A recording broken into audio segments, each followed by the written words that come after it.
સમીર અને કાજલ પતિ પત્ની કરતાં વધારે દોસ્ત બની ચૂક્યા હતા.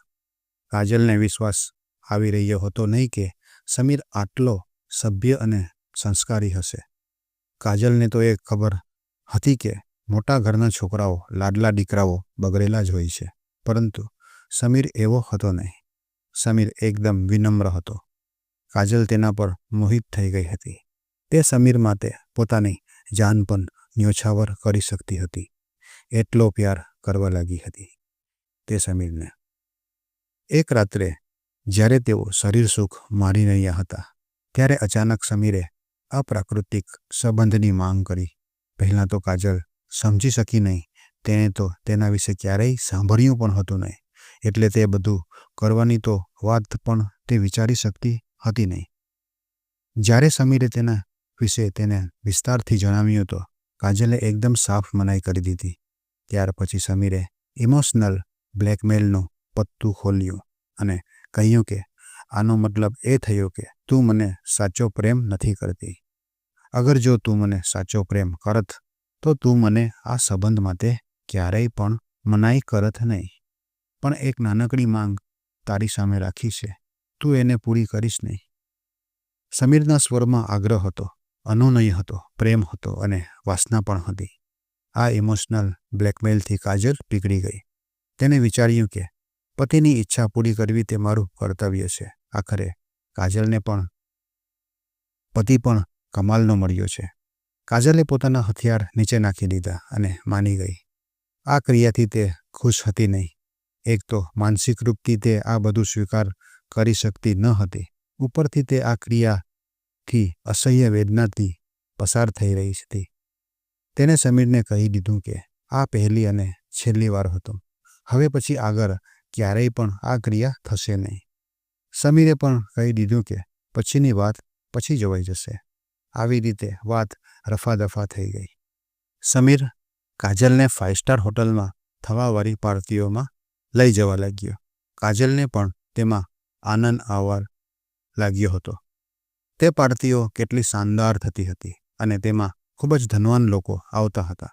સ્ત્રી પુરુષ એકબીજાને કેઝ્યુઅલી મળતા હતા અને એકબીજાના હોઠ ઉપર ચુંબન આપીને અભિવાદન કરતા. કાજલને આ બધું પસંદ હતું નહીં. જ્યારે સમીરે કાજલને પોતાના દોસ્ત હર્ષ સાથે મળાવ્યો હતો, ત્યારે સમીરે હર્ષની પત્નીના હોઠ ઉપર કિસ કરી તેનું અભિવાદન કર્યું હતું. અને જ્યારે હર્ષ કાજલને કિસ કરવા આગળ વધ્યો તો કાજલ પાછળ હટી ગઈ. કાજલનું મન માની રહ્યું હતું નહીં. આ બધું કરવા માટે સમીરે મિડલ ક્લાસ મેન્ટાલિટી કહીને કાજલનો મજાક ઉડાવ્યો. કાજલને ત્યારે ખૂબ જ ખોટું લાગ્યું અને સમીર ઉપર ગુસ્સો પણ આવ્યો. તે કોઈ બીજાના હોઠ ઉપર કિસ કેવી રીતે કરી શકે? પરંતુ સમીરને આ બધું સ્વાભાવિક લાગી રહ્યું હતું અને કહેવા લાગ્યો કે મોટા લોકોની કલ્ચર પણ મોટી હોય છે. તને થોડો સમય લાગશે આ બધું કલ્ચર અપનાવવામાં. આટલું કહીને સમીર ક્યાંક ચાલ્યો ગયો. કાજલ એકવાર તો ડરી ગઈ હતી કે સમીરને શું થઈ ગયું? તે આવી રીતે કેમ વર્તાવ કરી રહ્યો છે? આ બધું તેને સમજની બહાર હતું. પરંતુ તેને કંઈ કહ્યું નહીં અને હોટલના રૂમમાં જઈને સમીરની રાહ જોવા લાગી. પરંતુ સમીર આવ્યો નહીં. તે જમવાનું જમી અને બેડ ઉપર લાંબી પડી. તેને ક્યારે નીંદર આવી ગઈ તેને કંઈ ખબર પડી નહીં અને કંઈ યાદ રહ્યું નહીં. જ્યારે સવાર પડી તો તેની આંખ ખુલી તો તેને સમીરને પોતાની બાજુમાં સૂતેલો જોયો. તેથી તે ખુશ થઈ ગઈ. કાજલે ફરિયાદ કરતા સ્વરમાં સમીરને કહ્યું કે ક્યાં હતા આખી રાત? સમીર બોલ્યો, દોસ્તોની સાથે હતો. ચલો હવે જઈએ. આટલું કહીને બંને તૈયાર થવા લાગ્યા. કાજલની આ પહેલી પાર્ટી હતી. હવે તો રોજ રોજ પાર્ટીઓમાં જવાનું થતું હતું. કાજલે નિરીક્ષણ કર્યું કે બધા લોકો એકબીજાનું અભિવાદન કરવા માટે એકબીજાના હોઠ ઉપર કિસ કરતા હતા. તો તેને પણ નિર્ણય કરી દીધું. સમીરે તેના ખાસ 5-7 દોસ્તો સાથે કાજલની ઓળખાણ કરાવી. બધા દોસ્તોની પત્નીઓમાં કાજલ બધાથી સુંદર હતી અને કાજલની સુંદરતાની આસપાસ પણ કોઈ દોસ્તની પત્ની હતી નહીં. સમીરના બધા દોસ્ત કાજલને અલગ નજરથી ટાંકી રહ્યા હતા. કાજલ સમીરના દોસ્તોની વાસનાભરી નજર જોઈને સહેમી ગઈ હતી. પરંતુ તેને વિચાર્યું કે આ બધા તો સમીરના મિત્ર છે અને બધાની પત્નીઓ પણ છે, એટલે તે કંઈ ખોટું કામ તો કરશે નહીં, પછી દર કઈ વાતનો. તેથી તેના તરફથી કાજલ નિશ્ચિંત થઈ ગઈ. થોડીવાર પછી સમીર ક્યાંક ચાલ્યો ગયો. તેના રૂમમાં સમીરનો દોસ્ત અભી આવી ગયો. તેને જોઈને કાજલ એકદમ ગભરાઈ ગઈ. તેને સમીરને ફોન કર્યો કે તમે ક્યાં છો? હું ક્યારથી તમારી રાહ જોઈ રહી છું અને રૂમમાં તમારો દોસ્ત અભી આવી ગયો છે. તે અહીંયા શું કરવા આવ્યો છે? તેનો હું શું કરું? ડર પણ ખૂબ જ લાગી રહ્યો છે. તમે જલ્દીથી આવી જાઓ. સમીર બોલ્યો, કાજલ, તે મારો ખાસ દોસ્ત છે. તેનો પૂરી રીતે ખ્યાલ રાખજે. તેને કોઈ પણ તકલીફ થવી જોઈએ નહીં. તેની ફરમાઈશોનું પણ ધ્યાન રાખજે. તે જે કંઈ પણ ઈચ્છે તેને કરવા દે છે અને તેને રોકીશ કે ટોકીશ નહીં. ઓકે? આ બધું સાંભળીને કાજલ એકદમ ચોંકી ગઈ. જે ઈચ્છે તે કરવા દેજે તેનો મતલબ શું થયો? કે બધું તેને કરવા દેવું? કેટલી બેશરમીથી તેણે આ બધું મને કહ્યું. હું કોઈ કોઠાવાળી થોડી છું જ્યાં કોઈ પણ આવે અને પોતાનો ઢોલ તંબુરો વગાડીને જાય. સમીર ચાહે કંઈ પણ બોલે, પણ હું આને કંઈ કરવા દઈશ નહીં. અને તે બેડના એક ખૂણામાં જઈને બેસી ગઈ. જમવાનું રૂમમાં સર્વ કરી દીધું. કાજલ ચૂપચાપ જમતા જમતા તેને ક્યારે નીંદર આવી ગઈ તેને ખબર જ પડી નહીં. જ્યારે સવારે તેની આંખ ખુલી તો સમીરને પોતાની બાજુમાં સૂતેલો જોયો. કાજલ ખૂબ જ દુવિધામાં પડી ગઈ, કેમ કે જમવાનું તો તેને કોઈ અભિની સાથે જમ્યું હતું. તેના પછી શું થયું તેને કંઈ પણ યાદ નથી. તેને તેના દિમાગ પર થોડું જોર લગાવ્યું હતું. તેને થોડું યાદ આવ્યું કે રાત્રે તેની સાથે કંઈક તો થયું હતું. જેણે પણ તે કર્યું તે સમીર તો હતો નહીં. તો શું અભિએ તે બધું કર્યું હશે? કાજલને વિશ્વાસ આવી રહ્યો હતો નહીં. તેનું તો સર્વસ્વ લૂંટાઈ ગયું હતું. આ બધું વિચારીને તેને પોતાની ઉપર ગુસ્સો આવી રહ્યો હતો. તેને ભાન કેમ રહ્યું નહીં? શું જમવાનામાં કંઈક મિલાવેલો હતો? અને સૌથી મોટી વાત કે સમીર તેને આ હોટલમાં લઈ આવે છે અને ન જાણે ક્યાં ગાયબ થઈ જાય છે. કંઈક તો ગડબડ છે, પણ શું? તે જ સમજમાં આવી રહ્યું નથી. કાજલ બેડ ઉપરથી ઊભી થવાની કોશિશ કરી રહી હતી, પરંતુ તે ઊભી થઈ શકી નહીં. શું આ કોઈ નશાવાળી દવાના કારણે છે? કદાચ નહીં. દવાના લીધે આવું થતું નથી. કાજલ તો આખા શરીરમાં પીડા થઈ રહી છે, પણ શું કામ? એવું લાગી રહ્યું છે કે તેના શરીરને કોઈએ પૂરી રીતે નિચોડી નાખ્યું છે. એકવાર તેની માં તેને કહી રહી હતી કે બળાત્કારી લોકો જાનવરોની જેમ વર્તન કરે છે. તેના દિલમાં પ્રેમ તો હોતો નથી, પરંતુ વાસનાનો એક પ્રચંડ વેગ હોય છે. એટલે તે લોકો સ્ત્રીને એક સ્ત્રી સમજતા નથી અને તેને એક માલ સમજે છે અને તેને પૂરી રીતે નિચોડી નાખે છે, દબોચી લે છે. તો શું પાછલી રાત્રે પણ કાજલની સાથે કંઈક આવું જ થયું હતું? એ તો નક્કી હતું કે જો સમીર હોત તો આટલી નિર્દયતાથી તેની સાથે આ બધું કર્યું ન હોત. તેનો મતલબ કે અભિએ તેની સાથે આ બધું કર્યું હતું. કાજલ શરમના મારે ત્યાં જ ધરી પડી. તેને પૂરી તાકાત લગાવીને ખુદને ઊભી કરી. તે પોતાનો ચહેરો જ્યારે અરીસા સામે લઈ ગઈ તો તે ચોંકી ગઈ. કેટલાય નિશાન તેના ચહેરા ઉપર બની ગયા હતા. ગાલ ઉપર જો આટલા નિશાન છે તો ન જાણે બીજી જગ્યા ઉપર કેટલા નિશાન હશે. ગઈ રાત્રે તેને ખૂબ જ ખરાબ રીતે શોષણ થયું હતું. હવે પ્રશ્ન એ થાય છે કે સમીરે આવું કેમ કર્યું? શું સમીર કાજલથી નફરત કરે છે? કાજલનું મન માનતું નથી. તે કહે છે કે નહીં. પછી શું વાત બની શકે છે? કાજલ વિચારવા લાગી. અચાનક તેણે એક ટીવી સિરિયલનો એપિસોડ યાદ આવ્યો, જેમાં પત્નીઓની અદલાબદલી થતી હોય છે. શું સમીર આવું કરી રહ્યો છે? તે કદાચ તેના મિત્રની પત્ની સાથે કાલે રાત્રે હશે અને તેનો દોસ્તને તેણે મારી પાસે મોકલી દીધો હશે. આ બધા વિચારથી જ કાજલ કાંપી ગઈ. કેટલો ઘૃણાસ્પદ વિચાર છે! કેટલો વાહિયાત વિચાર છે આ અપસંસ્કૃતિનો! છી!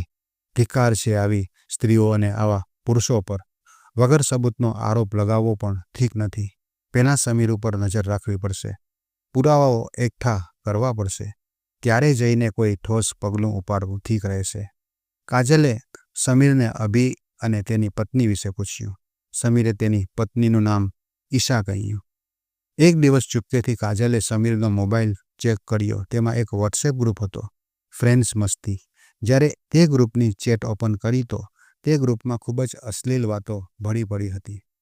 આ ગ્રુપથી કાજલને સમજમાં આવી ગયું હતું કે આ ગ્રુપમાં લોકો વાઇફ સ્વેપિંગ કરે છે. જે પત્ની સહેમત નથી હોતી તેને નશીલો પદાર્થ ખવડાવી તેમની સાથે બળાત્કાર સુધી કરવામાં આવે છે. આ વિચારી તેનું મન ભરાઈ આવ્યું. તે વિચારવા લાગી કે તે શું કરે અને શું ના કરે. એક તરફ તેનો પતિ અને તેનો પરિવાર અને તેમની પ્રતિષ્ઠા છે અને બીજી તરફ તેની પોતાની જિંદગી છે. તે સમીરને ખોવા પણ નથી માંગતી, પરંતુ આવા માહોલમાં તે રહેવા પણ નથી માંગતી. તે ખૂબ જ અસમંજસમાં ફસાઈ ગઈ હતી. થોડા દિવસો આ બધી કશમકશમાં જ પસાર થઈ ગયા. ત્યાં બીજી પાર્ટીની તૈયારી થવા લાગી. કાજલ છેલ્લી પાર્ટીનો હાદસાને ભૂલી હતી નહીં અને તે ભૂલી પણ શકતી હતી નહીં. તેણે મનમાં ને મનમાં એક નિશ્ચય કર્યો હતો કે તે હવે ચૂપચાપ રહીને સામાન્ય દેખાવાનો પ્રયાસ કરશે. નિયત સમયે તે જ હોટલમાં પાર્ટી શરૂ થઈ ગઈ. સમીરના મિત્રો દોસ્તો આવ્યા હતા. બધાની પત્નીઓ પણ તેમના મિત્રો સાથે આવી હતી. આ વખતે કાજલ અચકાઈ રહી હતી નહીં, પરંતુ દરેક વાત, દરેક ઘટનાને વોચ કરી રહી હતી. આ પાર્ટીને લઈને બધા લોકો ખૂબ જ ઉત્સાહિત હતા. સમીર કાજલને લઈને એક રૂમમાં જવા લાગ્યો તો કાજલે બધાની સાથે રહેવાની ઈચ્છા જણાવી. બધાએ કાજલની સામે ચોંકીને જોયું, જેમ કે કાજલે કંઈક અટપટી વાત કરી દીધી હોય. સમીરે તેને સમજાવવાની ખૂબ જ કોશિશ કરી, પણ કાજલ ટસની મસ થઈ નહીં. આખરે સમીરને કહેવું પડ્યું કે અમે લોકો ડ્રિંક કરશું. અને શું? કાજલે પૂછ્યું. અને નશો પણ કરશું. સમીરને કહેવું પડ્યું. કાજલ વિચારમાં પડી ગઈ અને પછી કહ્યું કે ઠીક છે, તમે બધા લોકો તમારી પસંદગીનું ડ્રિંક લઈ લેજો, હું મારી પસંદગીનું લઈ લઈશ. અને કાજલ માટે સોફ્ટ ડ્રિંક મંગાવ્યું. બાકી બધા માટે વોડકાની વ્યવસ્થા કરવામાં આવી હતી. વોડકાની સાથે સફેદ પડીકામાં ડ્રગ્સ પણ હતો. થોડો ડ્રગ્સ બધાએ લીધો. લેડીઝે થોડો અને જેન્ટ્સે થોડો વધારે લીધો. કાજલે આ બધું જોતી રહી હતી. વચ્ચે નોનવેજ જોક્સ પણ બધાની સામે બોલાઈ રહ્યા હતા અને બધી સ્ત્રીઓ હસી રહી હતી. શરમ તો તે બધી સ્ત્રીઓ ઘરે જ મૂકીને આવી હતી. ડ્રિંક્સ અને ડ્રગ્સનો અસર થઈ રહ્યો હતો. બધાના શરીરમાં એક અલગ પ્રકારની ઉર્જા આવવા લાગી. પુરુષોની નજર સ્ત્રીઓની છાતીઓ ઉપર જવા લાગી. બધા પુરુષો હવે ઉત્સાહિત હતા કે આજે કેની લોટરી લાગવાની છે, મતલબ કે આજે કાજલ કોની સાથે જવાની છે. બીજી બધી સ્ત્રીઓ તો બીજા બધા સાથે પહેલાં જ જઈ ચૂકી છે, પણ કાજલ આ ગ્રુપમાં નવી હતી અને બ્યુટી ક્વીન પણ હતી. બધા પુરુષો એક જ પ્રાર્થના કરી રહ્યા હતા કે કાશ કાજલ તેને આજે મળી જાય. આજની રાતનો નિર્ણય તો લોટરી દ્વારા થશે. ડ્રોની વ્યવસ્થા થઈ ગઈ હતી. કાજલ રૂપી લોટરી આજે વિશાલના હાથમાં લાગી હતી. વિશાલે હિપ હિપ હુર્રે બોલીને પોતાની ખુશી વ્યક્ત કરી હતી. બાકી બીજી બધી જોડીઓ બની ગઈ હતી. સમીરના હિસ્સામાં સલોની આવી હતી. હવે કાજલને બધી ખબર પડી ગઈ હતી કે કઈ રીતે આ લોકો વાઇફ સ્વેપિંગનો ખેલ ખેલી રહ્યા હતા અને એકબીજાની પત્નીઓ સાથે રાતભર રંગરેલિયા મનાવતા હતા. કાજલ બધું જ વોચ કરી રહી હતી. થોડીવાર બધા લોકો પોતપોતાની જોડી સાથે પોતપોતાના રૂમમાં ચાલ્યા ગયા હતા. વિશાલ પણ કાજલની પાસે આવી ગયો અને કાજલની કમર ઉપર હાથ લગાવવા માંડ્યો. કાજલે તેને રોકી દીધો તો વિશાલે એક જોરદાર ઠહાકા લગાવતા કહ્યું કે હવે થોડી વારમાં જ આપણે બંને એક જ થવાના છે, તો પછી આ ઝીઝક શું કામ? મને શરમ આવી રહી છે. જે કંઈ પણ કરવું હોય તે અંદર આવીને કરી લે છે. કાજલે ધીમેથી બોલી. ઓકે, જેવી તમારી મરજી. તમારી આ ના મને ખૂબ જ વધારે મદહોશ કરી રહી છે. કાજલ વિશાલની સાથે રૂમમાં આવી ગઈ. જેવો જ વિશાલે રૂમનો દરવાજો બંધ કર્યો તો તે એક ભૂખા કૂતરાની માફક કાજલ ઉપર તૂટી પડ્યો. કાજલે ખૂબ જ મુશ્કેલીથી ખુદને બચાવ્યો અને બોલી, થોડું સંયમથી કામ લ્યો. હું રાતભર તમારી સાથે છું ને પછી આટલી બધી બેસબરી શું કામ? અરે તને શું ખબર કાજલ રાની કે તું શું ચીજ છે? તારી સાથે સૂવા માટે હું ક્યારથી તડપતો હતો અને હું જ નહીં, બધાને તારી સાથે સૂવાની તમન્ના છે. આજે મારી લોટરી લાગી હતી તો હવે સબ્ર શું કામ? હવે તો બધું થવા દે, વિશાલે આંખ માણતા કહ્યું. વિશાલે પોતાનો શર્ટ ઉતારી દીધો, પણ કાજલ તેમ જ ઊભી હતી. અરે આ નાજુક શરીર ઉપર થોડું તો રહેમ કર. ક્યારથી આ કપડાઓનો વજન ઉપાડી રહ્યો છે? બિચારા શરીરને હવે તો રિલેક્સ કરી દે. અને વિશાલે કાજલની સાડી પકડીને ખેંચવાની કોશિશ કરી, પરંતુ કાજલ ત્યાંથી હટી ગઈ. વિશાલ પડતા પડતા બચી ગયો. તેણે પોતાની પેન્ટ પણ ઉધારી લીધી હતી. વિશાલ હવે બાકીના કપડાં નીકાળતો તેના પહેલાં જ દરવાજા ઉપર એક દસ્તક થઈ. વિશાલે બૂમ પાડી બોલ્યો, કોણ? બહારથી અવાજ આવી, પોલીસ. પોલીસ? પોલીસ અહીંયા પર ક્યાંથી આવી ગઈ? પોલીસનું નામ સાંભળીને વિશાલના તો બધા સ્ક્રૂ ઢીલા થઈ ગયા. આટલામાં પોલીસ દરવાજો તોડીને અંદર આવી ગઈ. વિશાલ ચંદીગજીમાં જ હતો. પોલીસે તેને પકડી લીધો અને બહાર લઈને આવી ગઈ. આવી રીતે બધા રૂમમાંથી બધાને પકડી લીધા અને બધાને બહાર લઈને આવ્યા. બધા એક જ જેવા જ અર્ધનગ્ન હતા. પોલીસે બધાની વિડીયોગ્રાફી પણ કરી. સમીર કહેવા લાગ્યો કે ઓફિસર, અહીંયા પર બધા પતિ પત્ની છે અને કોઈ પણ ખોટું કામ નથી કરી રહ્યા.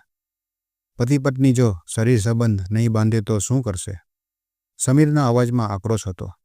પતિ પત્ની વચ્ચે શરીર સંબંધ બંધાય તે કોઈ અપરાધ નથી, પરંતુ બીજાની પત્ની સાથે શરીર સંબંધ બાંધવો તે એક અપરાધ છે. તમે બધા પતિ પત્ની અવશ્ય છો, પરંતુ આજે જે જોડામાં છો તેમાં પતિ પત્ની તમે નથી.